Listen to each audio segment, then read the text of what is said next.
Is BYU bad for your testimony? I'll talk about that today. And son of a gun, you are looking good. You who are 3 steps above average, you're looking good, and it feels good to be with you.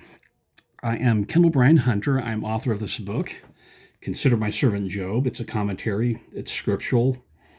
They have some holiday that's coming up, Mother's Day, Father's Day, something like that will give you a good reason to buy this and draw closer to the Savior, especially if you're dealing with problems and difficulties in life, concerned about the war.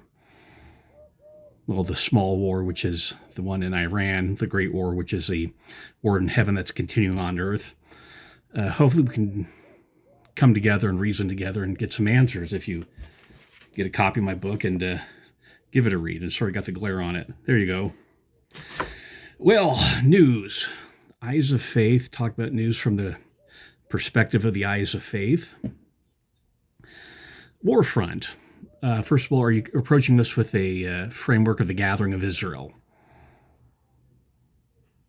Not left, not right, not warmongers. But what's the gathering of Israel aspect of this war? Well, as I'm broadcasting this, or recording this, I should say, the Strait of Hormuz is open. The Golden Age begins. The Pope is unhappy at Trump for some reason. You understand that the Pope's job is a voice of peace. Like everyone else, people are just perpetually repenting about what happened during World War II. You understand you want to be a man of peace, but we've been trying to do a peaceful solution for decades, maybe centuries now, and it hasn't worked. The Pope, I am a true fan of Thomas Aquinas. I've read the entire Summa Theologiae. I did pronounce it right, not Summa Theologica, Summa Theologiae. I've read all of it. And admittedly, I served my mission in Portugal, tried to poach people, convert people, but I understand your position. I understand Trump's position. In fact, I'm reading this book. This is Jack Carr, Only the Dead. This is, I think, is that a 6 on the, yeah, it's a 6. This is the 6th volume in the Terminalist, and they're talking about a war with Iran, and that was published a few years ago. Like I said, this is 6. I think he's on book 8 now. What year was this published? 2023, so 3 years ago. This is like, and he's talking about a war with Iran. You just can't. There's some people just can't keep ahead of stuff. I have a series called Assignment Q Sigma. I could not keep ahead of the news. The news, reality, just the ideas for my books, reality I just can't keep up with reality. So the Hormuz is open. My 401k has rebounded and it's beyond recovered. I'm actually doing better than beforehand with my stock portfolio. I'm actually making more money with my portfolio than I am at work. And that's open. That's available to anyone. I've talked about financial stuff in previous broadcasts or podcasts. I'm sorry, I'm old school. Richest Man in Babylon, Richard Paul Evans, 5 Lessons, and then Dave Ramsey. Crypto is recovering, and it took a drop just before Venezuela. It really hasn't quite recovered, but everything looks like it's going in the right direction now. So be grateful and always build up a reserve. Joseph of Egypt in the dreams of Pharaoh. So lead story. Is BYU bad for your testimony? And I'm going to be quoting from Heidi Hatch. This is from a KUTV Wednesday, April 15th, 2026 at 9:43 p.m.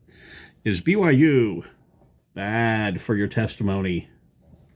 I actually like this old school one. My mom had a pin with this old school hat. She went to BYU, and that's where my parents met. But I kind of like that. It's nice, quaint, old school, and retro. Although I'm also a fan of the old BYU seal, the new one where it's just letters. The old one with the beehive on it. I'm sorry, I'm off topic. I should be talking about is BYU bad for your testimony? Well, what happened? Mike Lee Piñata, Trump head painting draw ire at Utah Pride event by Heidi Hatch. And this is KUTV. This is online. Outrage has grown online after images in a video from a Pride event in Provo showed a piñata resembling U.S. Senator Mike Lee being battered by children. Now, is that a piñata or is that a noose? Piñata or noose? Well, let me continue reading. A painting of President Donald Trump's severed head on a platter. Does that seem familiar with someone head on a platter?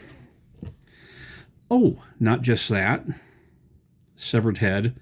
You remember the guillotine? That we talked about at another thing. Guillotine, severed heads.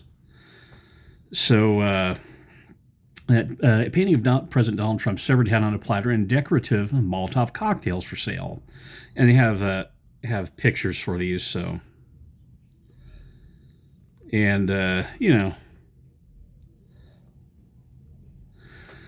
Okay, here's the story begins. Provo, Utah, KUTV. Outrage has grown online after... Oh, I'm sorry, I read that already. The artwork was displayed on Saturday, April 11th at a Pride in Progress held at Provo Memorial Park and organized by the Cougar Pride Center, an independent LGBTQ plus resource center that serves BYU University students in the broader community. So... be clear, this was not an official, it wasn't on campus. And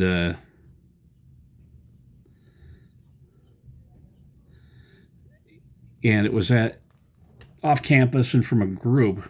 But remember, the name is Cougar Pride Center, and remember, Mormon Woman for Ethical Government. Senator Mike Lee, our Utah, posted a video on X showing children at the Pride event hitting him with a piñata meant to look like him and commenting, "Not subtle." The artist and vendor, Sav Kubensis, defended her work in a statement to KUTV as a protected political expression, which is true. I'm not a lawyer, but my understanding is since there's no imminent threat, Mike Lee's in D.C., and there's no imminent threat. There's not a mob there. And he's saying, "Hey, look, there's Mike Lee. Let's beat him." So this would come out, and he is a politician. In my mind, it's no different than taking a picture of Mike Lee or President Trump or President Obama and taping their rear end to a jackass and marching it around the city. That's protected political speech. I'm glad we have that.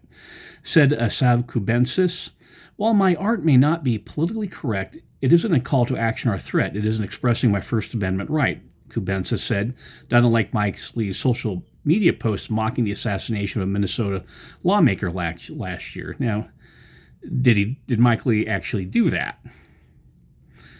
And remember, this is she self-identifies as female, or she's being identified as female, and how women in higher education are taught contempt for men.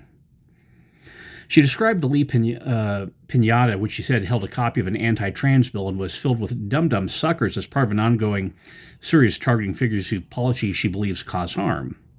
The painting of President Trump's head on a platter titled "Liberation with the Head of Hegemony" and the Molotov cocktail pieces reference historical resistance movements such as Stonewall, Wounded Knee, and Vietnam War protests, she said.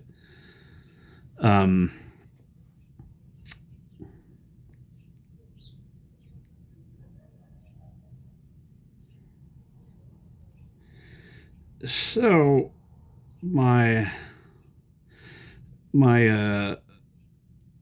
understanding is that she's within her bounds, and like I said, the severed head motif's a little bit interesting because we did have the guillotine up in Salt Lake City a few weeks ago, and then of course you remember this severed head. There's something about cutting off people's heads. You remember that TV show, The Highlander? I guess this is the Lowlander people threatening to kill people. The violence on the left. Woman and the violence which I've talked about. How women are getting... It's woman having violence ideation.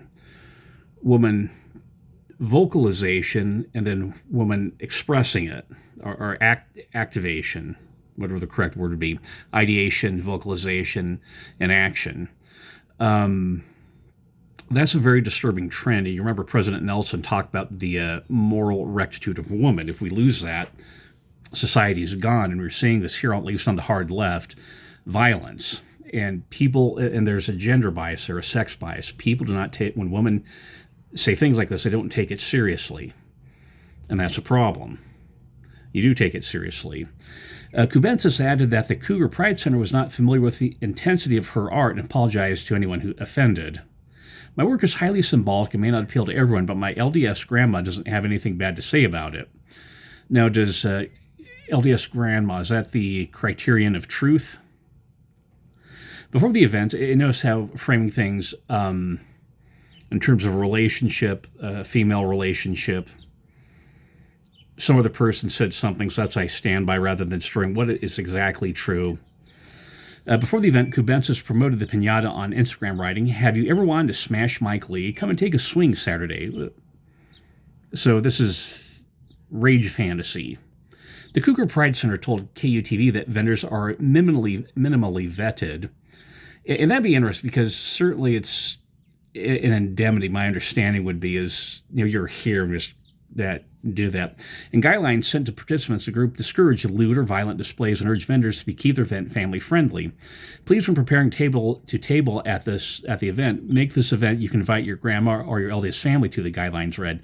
Let's make this prideful, uplifting, wholesome, colorful, community centered. And it's interesting, the grandma factor again, matrilineal. That's interesting. Pay attention to word usage.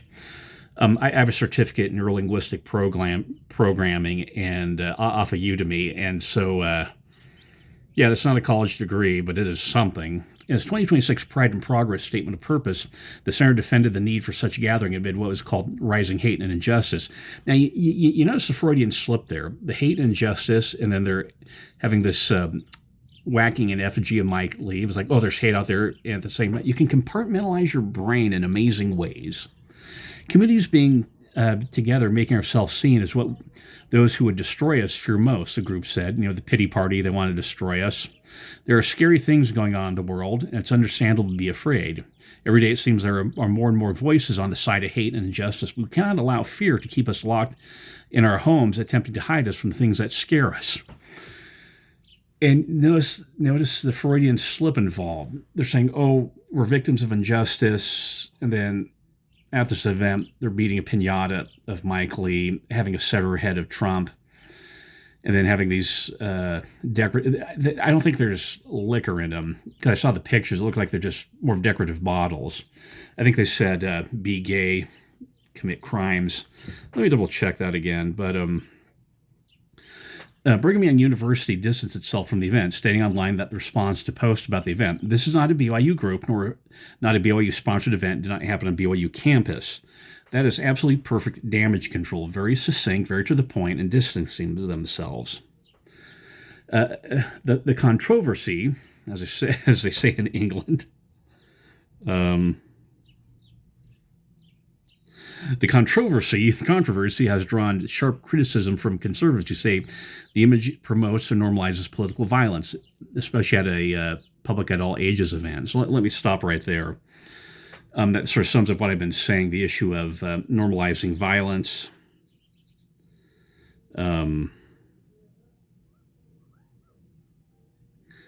That you normalize violence, that you're bringing families to this whole grandma thing, and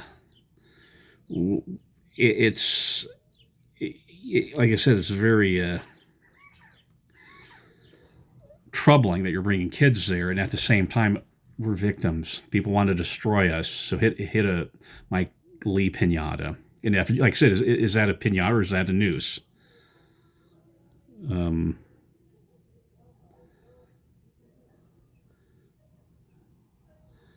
So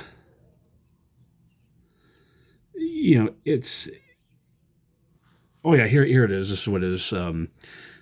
there were bottles that looked like had these beads on it, and they said, "Be gay, do crime." So the severed head, the piñata, or is it a noose? Be gay, do crime. This should more than raise an eyebrow. So here's my take on it. So this is clearly not a BYU event. We have the fog of war, and I had posted my old quote, "BYU is bad for your testimony," and so I'm discussing this same thing here: is BYU bad for your testimony? And BYU did distance itself from it, but I believe that BYU needs to do more, because the label Cougar, you're in Provo, and you call your organization Cougar. That's the mascot of BYU.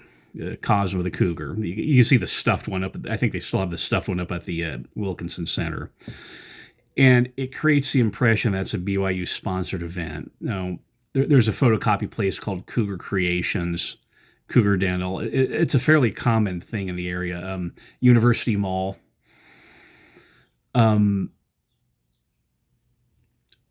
But since it's a student organization, like I said, it's a tricky legal one that I don't have the expertise. And even if I did have the expertise, it kind of depends on what the judge thinks. But yeah, I think BYU needs to really hammer down on this, saying, look, this is giving the university a bad name. We do have this law school here, which I've talked about. Yeah, they need to do a little bit more publicizing, more than one tweet. Now, the plot thickens. You remember back in 2017, so 9 years ago, church issued this official statement. So this was a Pride LGBTQ support group. And we can have a separate discussion about pride being one of the 7 deadly sins and the great sin as described in the Book of Mormon. 2017, you had the Love Loud Festival with Dan Reynolds, Imagine Dragons over at UVU.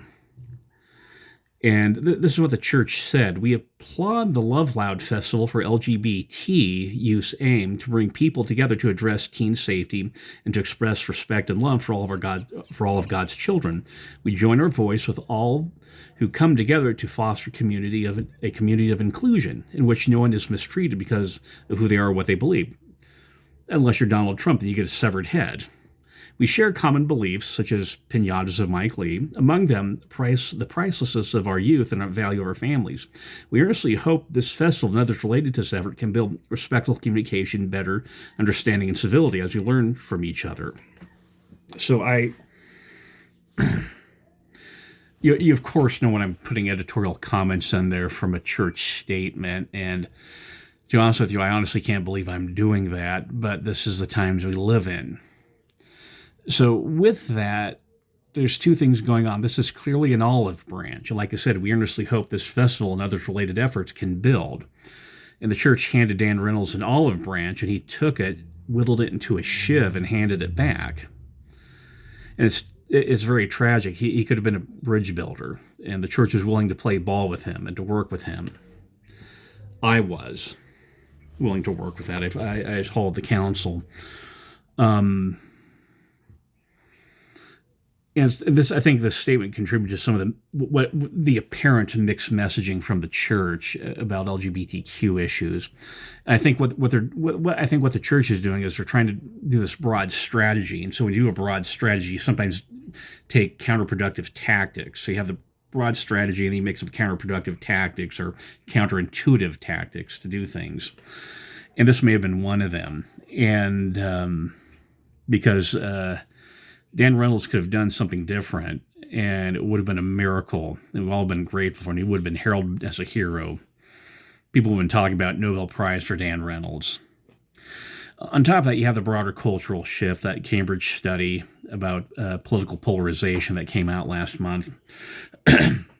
They have BYU getting caught up with that. Remember, as BYU drifts, the church drifts. In fact, what's going on at BYU is they're revamping the curriculum, and they had Ralph Hancock was talking about it. And they had this on the Quick Show, so this is derivative. So I put a link to that. It's interesting because whenever you change something, you always get blowback. That's just not unique to this, not unique to the church. You always need broad ideas for a university. A university is not a monastery, it's a university, and so you talk about things. For example, my degree's in history, so I spend a lot of time looking at naked statues and paintings.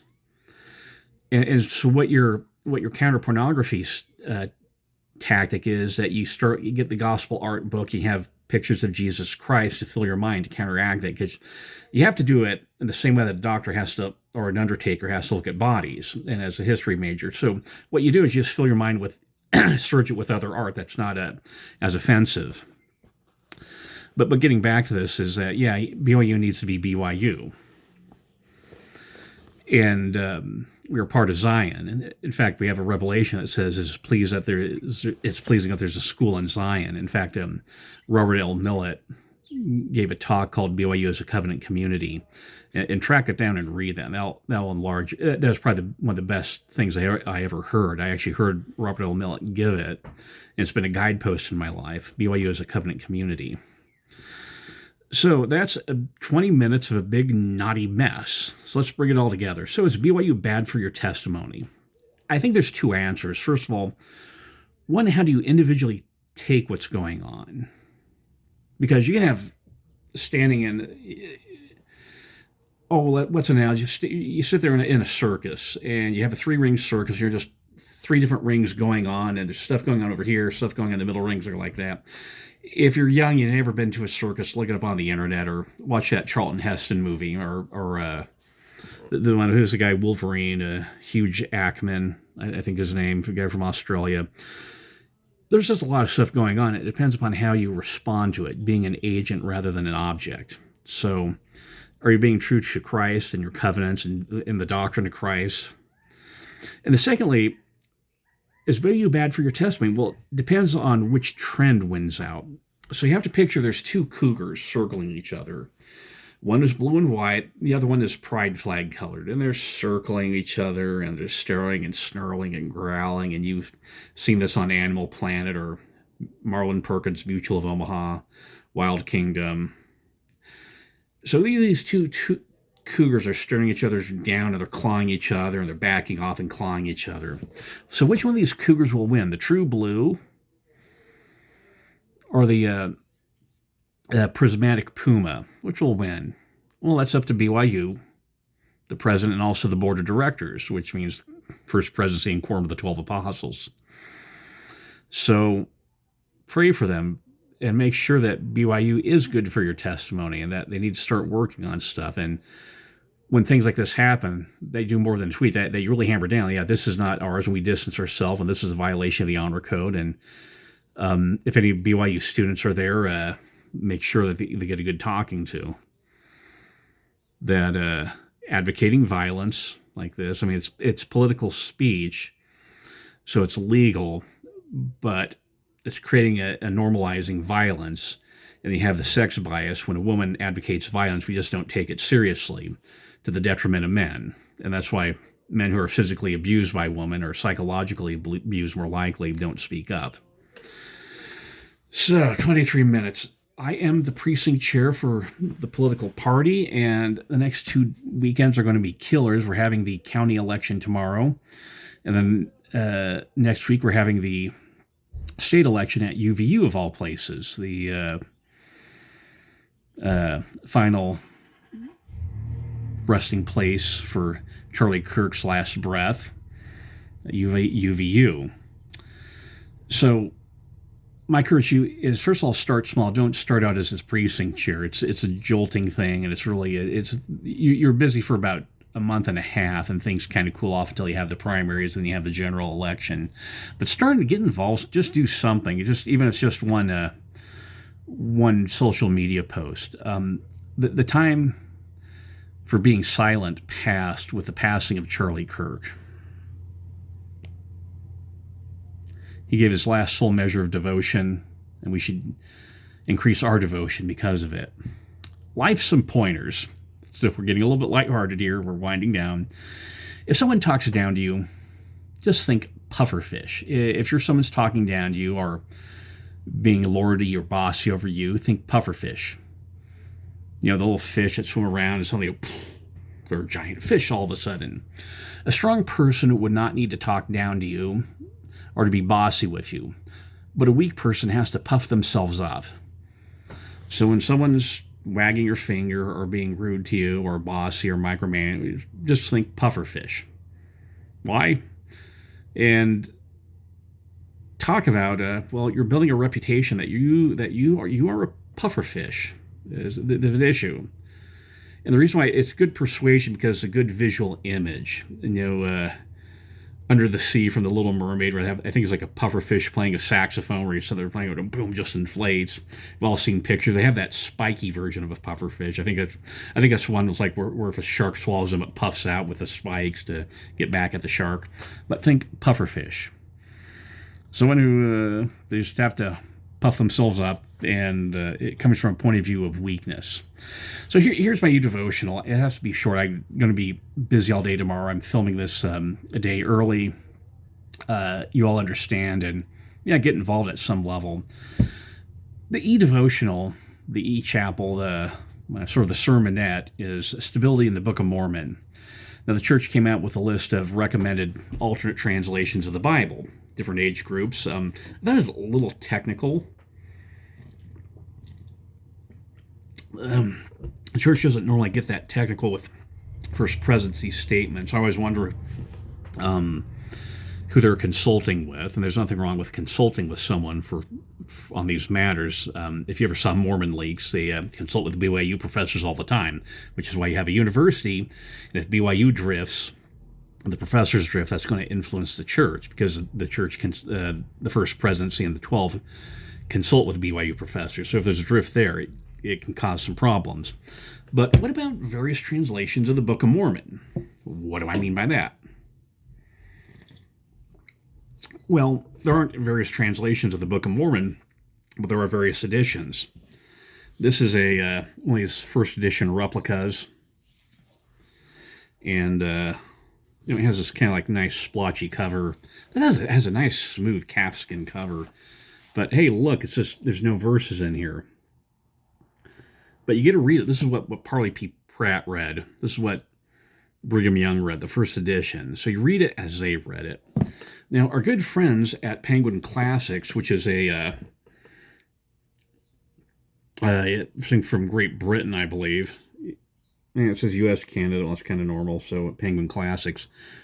A few years ago, decades ago, they published a reprint of the 1840 edition. Now, the Joseph Smith paper says that actually the last one Joseph Smith oversaw was 1841 in the United Kingdom, but 1840 was the last one Joseph Smith oversaw in the United States. Now, why the last one is, it's like when you read stuff like written by David Hume or Charles Darwin, the last one always represents their final word on what they want things to say. Like, for example, James E. Talmage is 1899 version of his book, The Articles of Faith, is kind of interesting read because he changed some things over time. He changed his position. But we use the 1921 edition. I know this because what I did is one day I went up to BYU and just started yanking books off the shelf, the different editions, to compare some things. And it's the same thing with the Book of Mormon. So you can read this online at the Joseph Smith papers, but it's fun to have this in your hand. And it's the same thing. The long passages, Roman numeral chaptering. It's interesting to notice how the chapters are divided up differently. They're a lot longer. For example, one of the things we notice from the printer's manuscript of the Book of Mormon, the printer's manuscript starts with the Book of Mosiah. It starts with Roman numeral 3. It's crossed out, and then right next to it is Roman numeral 1. So what that means is, in addition to the 116 pages, we've lost some pages to the Book of Mosiah. And you notice that because there's no colophon at the front of the Book of Mosiah.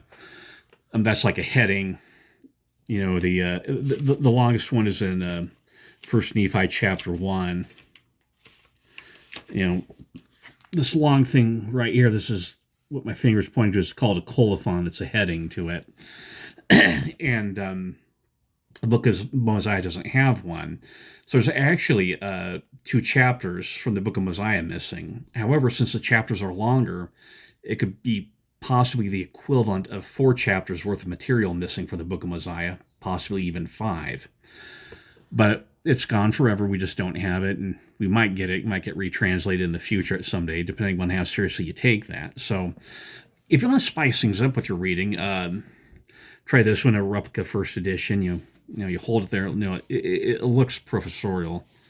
This one, it's a paperback, and it's that general Penguin Classics type of covering, and give it a read.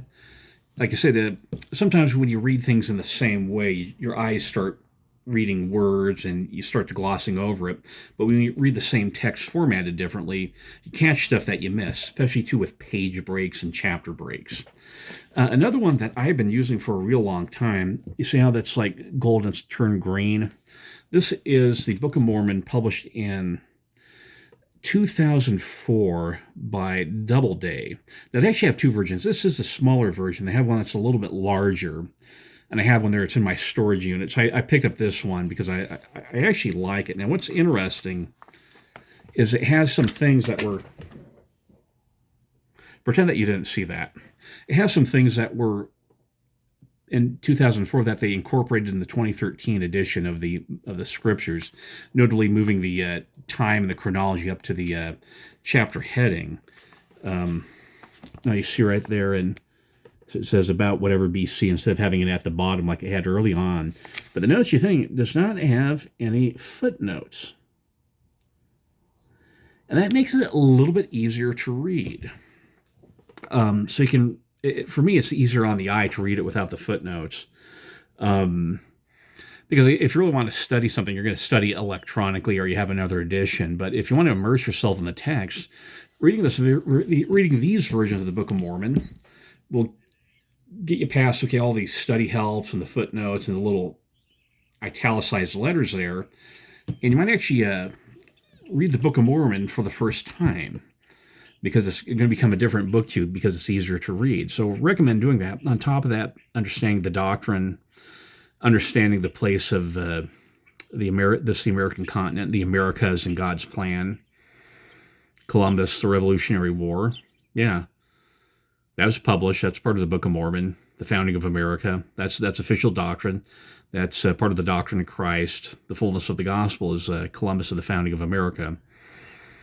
Or Pedro Álvares Cabral if you served your mission in Portugal or Brazil. But that's a funny inside joke. Certainly you're going to draw closer to Christ as you immerse yourself in the Book of Mormon. So give these alternate printings a chance. If you see it, pick it up. This one certainly has better paper to it. So I'm getting a little rambly right now. But yeah, give it a chance.